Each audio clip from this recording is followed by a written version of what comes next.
కాలము మారినా కష్టాలే తీరినా, కాలము మారినా కష్టాలే తీరినా, కారణం నీవేనయ్యా యేసయ్యా, కారణం నీవేనయ్యా, ఆధారం నీవేనయ్యా, నాకు ఆధారం నీవేనయ్యా.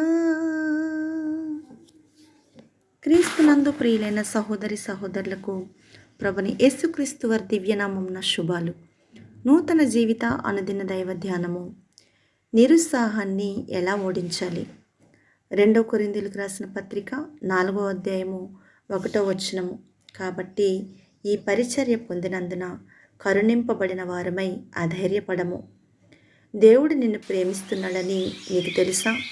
బహుశా మీరు మీ జీవితమంతా ఈ సత్యాన్ని వింటూనే ఉంటారు. అయితే దేవుడు నిన్ను ప్రేమిస్తున్నాడని మీకు తెలిస్తే మీరు దేవుని ప్రేమను గ్రహించి గుర్తిస్తారా? మీరు దేవునిచే ప్రేమించబడ్డారని నమ్మడం మానేసినప్పుడు మీరు నిరుత్సాహానికి గురి అవ్వడం ప్రారంభిస్తారు. ఎందుకంటే దేవుడు నిన్ను ప్రేమిస్తున్నాడని మీరు నమ్మకపోతే మీరు అతని కృప మరియు దయను అనుభవించలేరు. నిరుత్సాహాన్ని ఓడించడానికి ఉత్తమ మార్గం ఏమిటంటే దేవుడు మిమ్మల్ని ఎంతగా ప్రేమిస్తున్నాడో గుర్తుంచుకోవటము మరియు ఆ సత్యంపై దృష్టి పెట్టడం. దేవుడు తన కృపతో ఇతరులకు తన సువార్తను చెప్పే ఈ అద్భుతమైన పనిని మనకు ఇచ్చాడు. కాబట్టి మనము ఎప్పటికీ వదులుకోకూడదు. 2 కొరింథీయులకు రాసిన పత్రిక 4వ అధ్యాయము 1వ వచనము. కృప అంటే ఏమిటి? కృప అంటే దేవుడు మీకు కావలసినది మీకు ఇచ్చినప్పుడు మీకు అర్హమైనది కాదు. కృప అంటే మీరు చేసిన మరియు చేయబోయే ప్రతి తప్పును దేవునికి తెలుసు.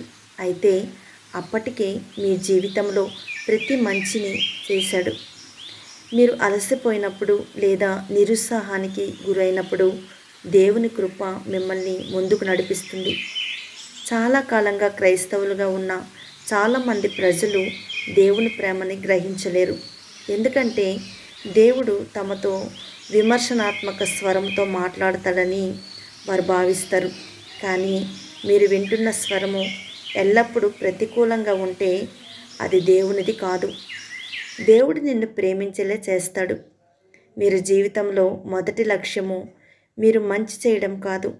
మీ జీవితపు మొదటి ఉద్దేశము మీరు దేవుణ్ణి తిరిగి ప్రేమించడం కూడా కాదు. దేవుడు నిన్ను ప్రేమించేలా చేయడమే మీ జీవితపు ప్రథమ ఉద్దేశ్యం.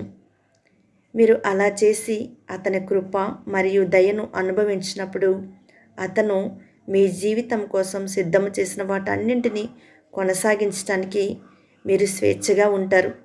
దేవుడు మిమ్మల్ని దీవించునుగాక. ఆమేన్.